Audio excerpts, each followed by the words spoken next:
नमस्कार मंडळी, मी नितेश. आपण आज बोलणार आहोत पुरुषप्रधान संस्कृती आणि पुरुषप्रधान समाज याबद्दल. खरंच पुरुष समाज आज आपल्या समाजात जगताना तेवढ्या याने जगतो का की ज्याने त्याला असं वाटलं पाहिजे की खरंच समाज हा पुरुषप्रधान आहे? आपण त्याच्याबद्दल तितका विचार करतो का? आता बघा ना, हल्ली आपण पाठीमागचा विचार कधी केला तर जगताना आपण बऱ्याच वेळा बघितलंय की महिलांवर होणारे अत्याचार, सगळ्या गोष्टी आपण जेव्हा जेव्हा पाहिल्या त्यावेळी आपल्यातला पुरुष समाज सर्वात आधी त्यांच्यासाठी आवाज उठवायला कधीही तत्परतेने उभा राहत होता. पण आता तुम्हीच बघा, झालेल्या 3-4 महिन्यात ज्या घटना घडल्या आहेत त्याबद्दल तुम्हाला खरंच वाटतंय का आता की आता समाज पुरुषाच्या बाबतीत तितका विचार करतोय म्हणून? आता झालेल्या गोष्टीचं सांगायचं म्हणजे काय, आता TCS कंपनीचा जो मॅनेजर होता त्याने स्वतः आपल्या बायकोच्या त्रासाला कंटाळून आत्महत्या केली आणि त्याने व्हिडिओद्वारे हे स्वतः स्पष्टही केलं की मी माझ्या बायकोच्या त्रासाला कंटाळून आत्महत्या करतो. काय झालं? काहीच नाही. तो व्यक्ती त्याच्या जीवानीशी गेला.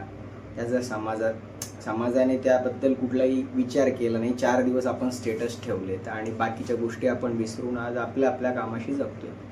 उद्या हीच वेळ कदाचित आपल्यावरती येऊ शकते. मी म्हणत नाही ही वेळ सगळ्यावरती याव, पण येऊ शकते हे आपण टाळू शकत नाही किंवा आपण तसं म्हणू शकत नाही. ही वेळ कोणावरही येऊ शकते. परिस्थिती त्याचे जाळे असे फेकते की आपण त्यात कोणताही व्यक्ती असेल तर तो आपण त्यात गुंतणार आहोत. दुसरी गोष्ट म्हणजे काय झालं, सौरभ नावाच्या व्यक्तीला त्याच्याच पत्नीने काय केलं, प्रियकराच्या मदतीने मारलं, कापलं, त्याचे शरीराचे तुकडे केले आणि ते ड्रममध्ये भरून सिमेंटने पॅक करून टाकले.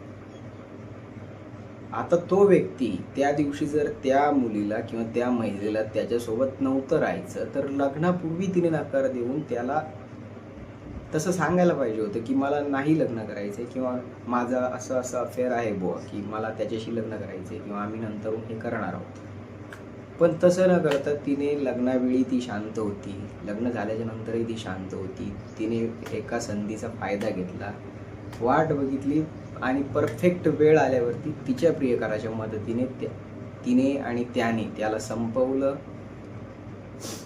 आणि काय झालं, काय तो व्यक्ती त्याच्या जीवानी गेला. समाजातून एक पुरुष कमी झाला, त्याच्या घरातला करता पुरुष गेला. कोणी त्याच्यासाठी उभं राहिलं का? शेवटी नाहीच. किंवा उभंही राहिला असाल कदाचित, पण कायद्यात तशी तरतूद आहे का जी ज्या दिवशी एखाद्या महिलेसोबत अशी घटना घडल्याच्या नंतर तत्परता कायदा जो दाखवतो तीच तत्परता आपण यावेळी सौरभच्या वेळी दाखवली का? नाही दाखवली. TCSच्या मॅनेजरच्या वेळी दाखवली का? नाही दाखवली. आणि आता झालेली गोष्ट म्हणजे रिसेंटली 15 दिवसापूर्वी एका महिलेने काय केलं, तिच्या झालेल्या नवऱ्यासोबत ती हनीमूनला मेघालय येथे गेली. पण ती जात असतानाच तिने काय केलं, तिने त्याच दिवशी त्याच वेळी तिने हे ठरवलं की मला याला आपल्या रस्त्यातून बाजूला करायचंय. तिने तिच्या प्रियकराला ही गोष्ट सांगितली. तिच्या प्रियकराचेही 2 साथीदार तिच्या सोबत आले आणि त्यांनी मिळून त्या बिचाऱ्या माणसाचा म्हणजे मृत्यू जवळ आणला, त्याला मारून टाकलं.